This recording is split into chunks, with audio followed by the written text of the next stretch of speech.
Hello, my lovely internet people. So today, finally retire my Galaxy Samsung S4, and it's going to be a sad and happy moment for me since the phone, during those couple of years I had it, it was particularly interesting for me. It would restart whenever it wants, the screen cracked, and then it would turn on off sound, volume, microphone, whatever reason it would to be. Today I'm going to upgrade myself to elephone p9000. And what strikes at first for me is that you get it in the plastic box, and as you can see, superlative aspire for ultimate perfectionist. Its attitude, its belief, its elephone p9000, narrow bezel, MT octa-core, LG screen, LTPS material, fingerprint, Type-C, 4 GB of RAM, 32 GB of ROM. The interesting thing is that you get the phone in the plastic box, which is quite nice actually, to have something like this. Oh my god, it is huge. Obviously, you get the phone.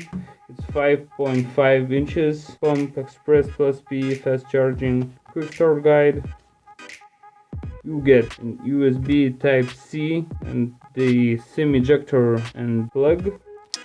Oh, protective cover. Sadly, you do not get a wall charger plug, but you know, by this time I guess you should have. On the top you have only one button, which is not physical, it is capacitive I guess. 8 megapixel camera, speaker. On the side you have power button, I presume. Yep, and volume rocker. On the left you have programmable button and the SIM card tray, and on the bottom you have speaker grills, microphone, and the USB Type-C. Right away we can see that screen is just beautiful. Let's open it up, get into the settings.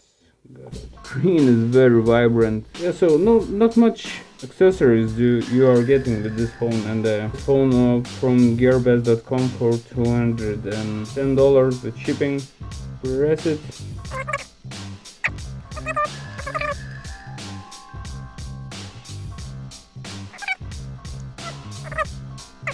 I had the time to properly set up the fingerprint, and fingerprint is not ideal, but it works great. You just need to set up a couple of you, even for the same finger, just to be sure that it would always pick up. Straight away when I popped my card in, I could not get a 4G signal. I tried to change the settings, and as you can see, you would go to more and then cellular networks, and before the preferred network was 2G, and I couldn't wrap my head around what was wrong with it. Why could not I choose the 4G networks? And then it dawned on me to press on the SIM card, and you need to allow the cellular data on, and then just to pick the SIM card to switching data SIM, which would be working all the time.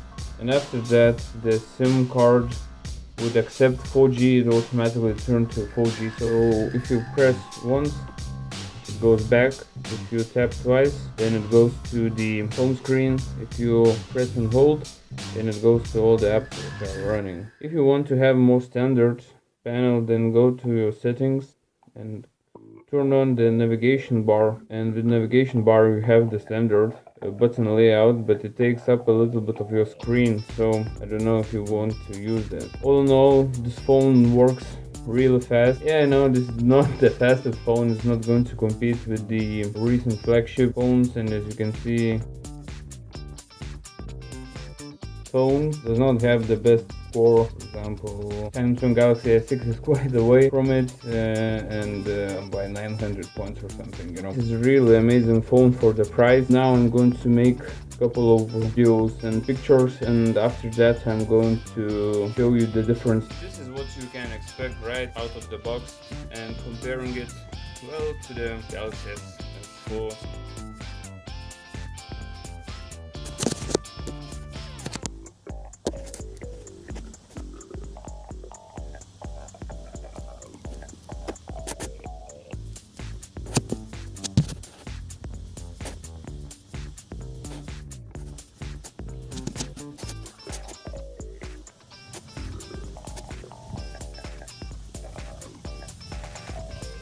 A couple of things after I had it for quite a while of time. I wanted to test it really well, and the main thing is that after updates, and I got quite few updates, like 3 updates on this phone. After that, the battery life is quite good. It can last me 2 days if I'm not super using it, and 1 full day with quite a lot of usage, browsing internet, playing UFC or whatever. It can support me through 1 full day. After I updated the software 2 or 3 times.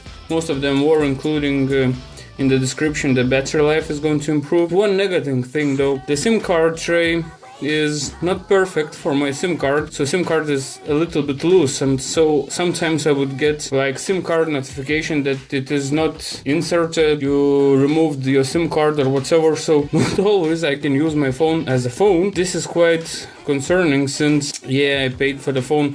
I contacted the company, but they are still getting back to me. So I made a temporary fix. I put a little bit of tape on the SIM card, so it is there quite firm. And I always try to keep that SIM ejector pop thingy with me, so I could jiggle the SIM card slot so it would reconnect. Yeah, after that it works kind of great. I do really love my elephone, but the problem is that it's not perfect. So all in all, screen is great, brightness is good. I like the phone, it's really big and very cheap to compare what you're getting for. It does not lag for me. Already having this phone few weeks and I got like, I don't know, 3 or 4 updates. So this is quite nice to have in from them, not a major brand, to get that kind of a support for the phone. So yeah, thanks for watching and bye.